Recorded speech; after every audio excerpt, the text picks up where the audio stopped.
Okay, so Nikke Developers Note 15th edition. This is probably the longest one that they've done so far. Alright, let's see then. Let's read through all of this. Insanely long. 9 freaking pages. 1 out of 9. Alright, do you enjoy the Valentine's Day, director of Goddess of Victory? Okay, he writing a message. The mini game was developed based on previous mini game Gift Factory. Okay. We made the game rules consideration of both mobile and PC environments. Alright, so we plan to introduce more variety in the upcoming mini games. So please look forward to them. Okay, that will be good. So without further ado, let's talk about the developer team, what the developer team is currently working on. Number 1, improvements to coordination operation or co-op. Co-op, guys. Okay, the one that some of you guys dislike the most, co-op. You co-op with random players. They pick troll. They troll you. They baited you. You get angry at them. You get mad at them. Alright, so what have they do to fix this issue? So co-op is a real-time multiplayer gameplay where one engages in shooting battles with other human beings and experience different kind of fun. Different kind of fun? Guys, it's a different kind of fun. Just because you are mad, just understand. There is a different kind of fun. Do you understand? Don't be mad. Just look at it as a different kind of fun. However, this gameplay sometimes causes pressure when the cooperation with other players does not go smoothly. Okay? As such, many commanders have given different suggestions to improve the gameplay. Okay? And we are beginning the enhancements in an organized manner.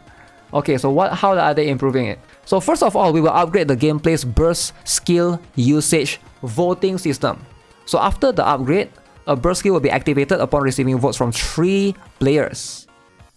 Whoa! After the upgrade, a burst skill will be activated upon receiving votes from 3 players. So 3 people can vote who to activate it. This to ensure that the game can progress smoothly even if some members are unable to use the skill due to network issues. Why not just let AI control them then, right? Oh, because the AI can't control somebody that has potato internet. AI can only control somebody that DC. What if somebody has potato internet? What if they go to Starbucks? They go to Starbucks and there's 30 people in that Starbucks. So he's fighting against other 30 people for the internet bandwidth. So I can see the issue. So that means he has internet, but it's just extremely slow, right? Okay, so at the same time, we will make improvements so that when players fail to interrupt the boss's attack that occurs after the completion of the 9th stage rewards, the player's characters can be wiped out completely. This way, the players will be able to move to the next challenge quickly. Okay, that's interesting actually.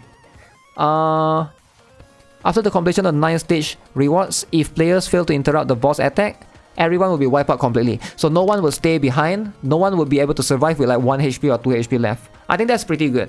So that means like if you really want to like just proceed to the next stage, you don't want to play anymore, just move on, right? Don't waste anybody's time. I think this is how it should be. These 2 features are expected to be updated in the early March. Okay. So that's for co-op. So let's talk about improvements to battle controls. What battle controls? We noticed some feedback about difficulty to take cover from projectiles for certain characters and costumes. The bigger the projectile is, the more characters run into this problem. We assume that many commanders have been trouble fighting the crystal chamber. Oh, so crystal chamber shoots down that's weird looking gigantic crystal that was quite huge. You have to like shoot it down with like a machine gun. Do you guys remember? Was it 500 hits or something? If some characters may be too fat, you can't see, is it? I'm not too sure about that. I can see that from far away it's hard to see certain projectiles when they move extremely slow. So we will conduct internal system adjustments and tests as soon as possible to fix this issue. By early March, the cover feature will be adjusted to be more uniform regardless of the character and costume. Alright. I also like to share that we have made improvements to some weapon types in terms of fatigue during manual operation. Through the survey conducted last year, we have confirmed manual operation and we decided to roll out the following improvements after a series of intense internal discussions. Wait, what is this? Fatigue through manual operation. Okay, we will provide additional burst gauge to sniper rifle and rocket launcher. Additional burst gauge. Characters with reticles based on the weapon's charge time.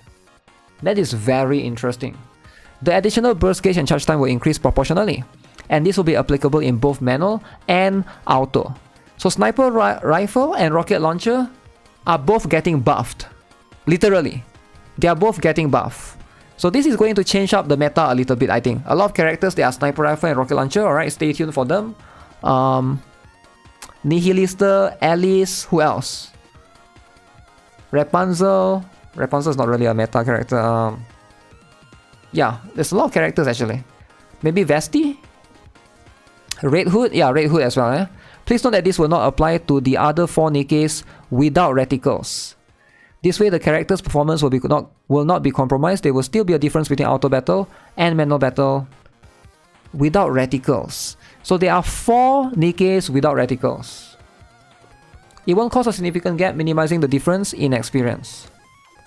Who's the 4 Nikkes? I think Red Hood don't have reticles, so she's not affected.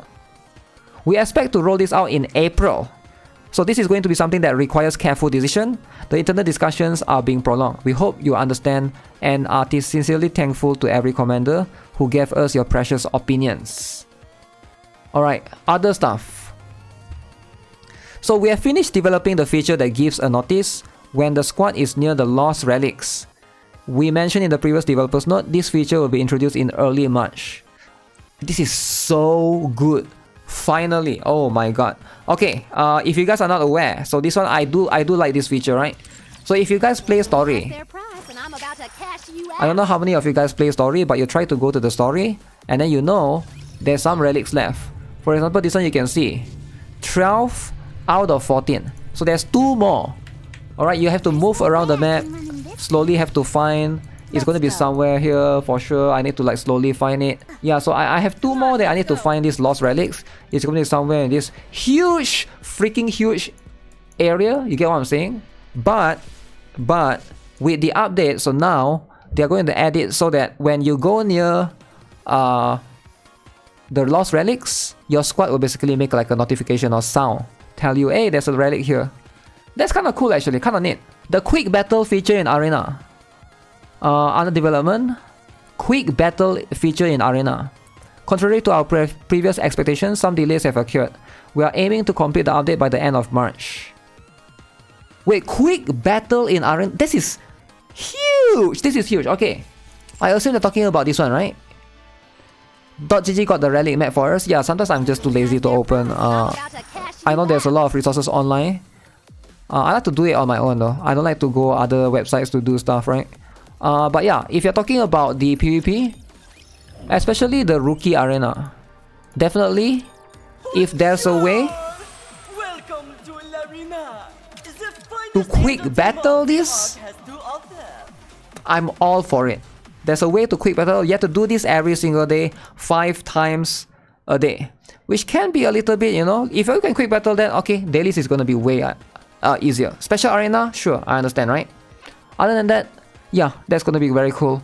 Simulation room overclock and schedule for season 2. Okay, finally, let's talk about this. Why, for the longest time, there's no news about this. Let me begin with how the preparations for simulation room overclock are going.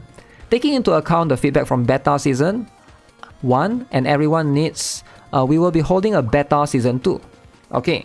In this season, there will be only one fixed type of boss in the boss stage, minimizing the factor of luck. This is to provide a more stable experience by ensuring fairness. We will also adjust some of the scheduling rules in the consideration of the gameplay cycle and rewards. The season will be extended to 4 weeks, while the overclock rewards will still be given every 2 weeks. Okay, so they will be changing a little bit of things. There will be some of the boss stage. We'll see how different it is, right? Apparently they did get a lot of feedback. I was wondering what happened to this. Like, did they like where's season 2, right? Where's the overclock simulation room? We had season 1 and then that's it. Like, so yeah, at least they came out and addressed it. You know, extremely appreciative of them of doing so. So we're gonna have that very, very soon. Additionally, to cater to players who enjoy exploring overclock at higher difficulty levels and those who prefer a deeper gaming experience, we will add a feature that displays the overclock phase record achieved in every season. Okay, so if you want to go hardcore, you want to like toggle everything on, you want to like challenge yourself as a free to play, by the way, you can do that. You can do that. And why not, right? That's pretty cool. Aside from this, we are discussing the necessity of improving detailed rules. During Season 2, we will closely monitor players' gaming experience and consider whether additional enhancements are necessary. The beta Season 2 will begin at the end of March. We kindly ask for your patience. Alright, that's going to happen end of March. You didn't participate in the Season 1? Don't worry, Season 2 then. Additional of collectibles or decorative elements. So let's talk about this. We will be allocating a space on the profile page to display 5 avatar frames. You may use this feature to show other commanders to show off what frames you have collected so far. To show them the FOMO, that they didn't join during the collab and they miss out. I like this. I like features like this, right? So I do like this. Sometimes if people click on your profile, you want to be able to show more than one avatar frame. Look, I got like 69 avatar frame, but I can only show one. So you want to be able to show multiple different ones. Pochita frame. True. You want to show the Pochita frame, right? So now you have the ability to do so. Alright. So you can show up to 5 avatar frames. Let's go. What else? Ooh, it's gonna look like that. Very, very good. We will also introduce personal info card system, a feature that allows you to decorate the upper portion. Okay. Other than this, we are also planning a title system, a feature where you display a challenge in your profile, just like the avatar frames. So each challenge will grant you a unique title.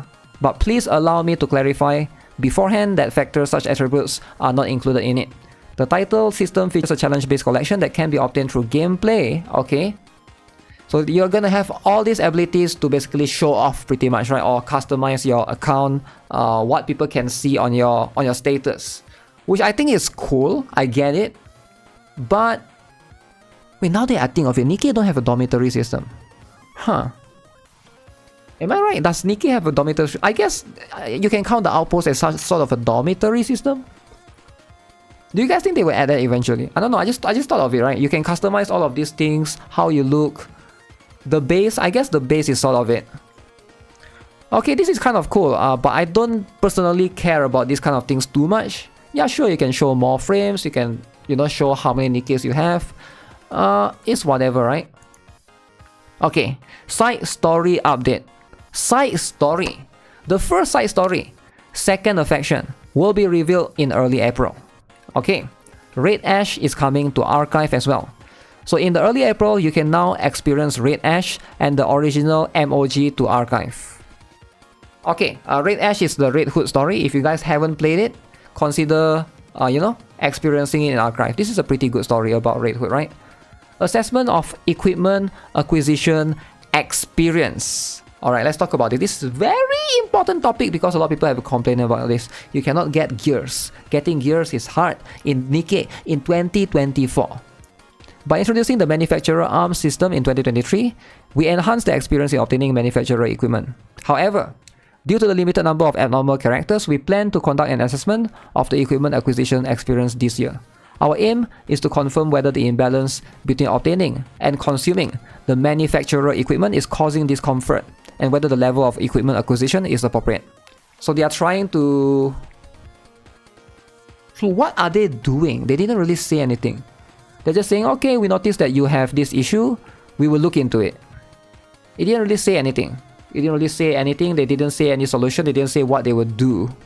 Okay, that's fair, that's fair.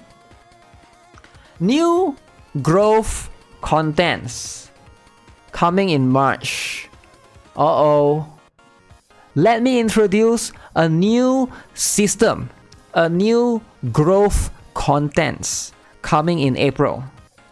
So after the update, all Nikkes will possess high quality upgrade materials called collectibles. Once Nikkes are equipped with collectibles, the properties that match their weapon characteristics will be enhanced. Uh-oh.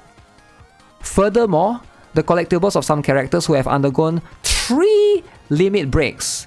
Limit break 3, 160 gate, can be upgraded to treasures, which will enhance the attribute of Nikkes who own them. You will also get new illustrations and exclusive story episodes related to treasures. Uh-oh. Is this like Blue Archive unique equipment? Or like Brown Dust 2 new system, light cone system? So it's like a... It's more like an upgrade system, it's more like an upgrade system unique to that character. The character who can possess treasures at the time of implementation will be Laplace, Diesel, Freema, Exia. Okay, who currently have low activation rates. We're sharing the illustration for now. Okay, along with this developer's note. That looks pretty cool. That's Laplace. Okay. We'd like to share the planned enhancements to skill characteristics. Okay, let's have a look at the planned enhancement then. So Laplace will have enhancement to true damage. So she will be able to be stronger and destroy every other pay-to-win pilgrim. Now she can do true damage even stronger. Diesel, she will have a better taunt and survivable ability, and also increase of damage enhancing buff. Freema, enhancement to EFF of true damage. Exia, expansion and enhancement of applicable targets. Okay. Very, very interesting. True damage. Yeah, Laplace has been always doing true damage. She ignores defense. So, we'll see how this goes, right? Because I know why they are doing this. So here's my thought about this, right? I get it. A lot of developers... What happened is a lot of gacha games, once you have like more than 100 characters, some characters are going to be stronger than others. So what they like to do is, instead of buffing the weaker characters for free, they introduce a new system. This is something that I've seen a lot in every gacha game. Alright, I've seen this a lot. I've seen this in Counter-Strike. I've seen this in Epic 7. I've seen this in games that I don't play. I've seen this in the old Brown Dust, Brave 9, whatever. It scares me. System like this usually scares me because it tends to make the game more convoluted, ideally. But we'll see. Alright, we'll see. I'm going to give it the benefit of the doubt. Hopefully the developers are able to execute it correctly. Technically, when it comes to system like this, where certain characters have certain things, it is not going to affect the veteran player, but it will affect the new player, right? So for example, if a new player comes in and be like, hey, GuitarRock, who is stronger, who is the meta right now? So let's say Laplace is the meta. And then the player said, oh, should I pull for Laplace or Red Hood, right? And then the player said, the player has Laplace. But Laplace is going to need this thing, the treasure thing, or limit break 3, which they did say, right, you need like limit break 3 limit breaks, which is not something that new player can achieve. So Red Hood is still stronger, but once Laplace has limit break 3, Laplace is stronger. So it does get a little bit confusing a little bit, right? So it's like CS Origin, yeah, a little bit like the Origin system. I think it is, I don't mind it. Like I said, I don't mind it, but I can see why this can be confusing for new players coming into the game. Usually it's more about explaining to other people. I know if I like that.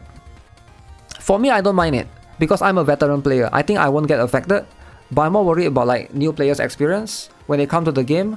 Like if some things can be too complicated, it can scare some people away, generally. But we'll see, right? Because it's not here yet. So the updates will be rolled out gradually as the development process is quite time consuming. Collectibles and treasures will not consume additional Nikke spare bodies and can be obtained through outposts by dispatching and in solo raids. This is gonna make solo raids even stronger. Introducing new growth elements can serve as a driving force to enhance the enjoyment of the game. But sometimes it can also pose challenges due to its popularity. Therefore, we are conducting thorough research and devoting extra efforts during the preparation phase to present a satisfying content to everyone. We hope you can provide us with diverse feedback in the survey scheduled for March. Oh man, I'm so worried now. Please don't mess this up. Counter-Strike did this and they messed up hard. So I just hope that, yeah, I really hope that, you know, just don't mess this up, and you know, if you want to do it correctly. Okay, lastly, we have shared quite a lot of information in the recent developers notes. We hope you enjoy these rich contents. The contents shown in the images attached are also under development, so they are still subject to changes. Now that the cold winter has passed, we will soon embrace the sunny weather.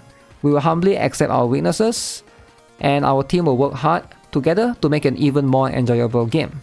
Thank you for your support for Goddess of Victory Nikke. Alright.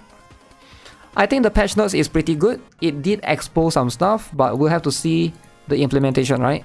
I mean, talking about things, cool, but I want to see like them being implemented and how are they being implemented. That's something that concerns me later on.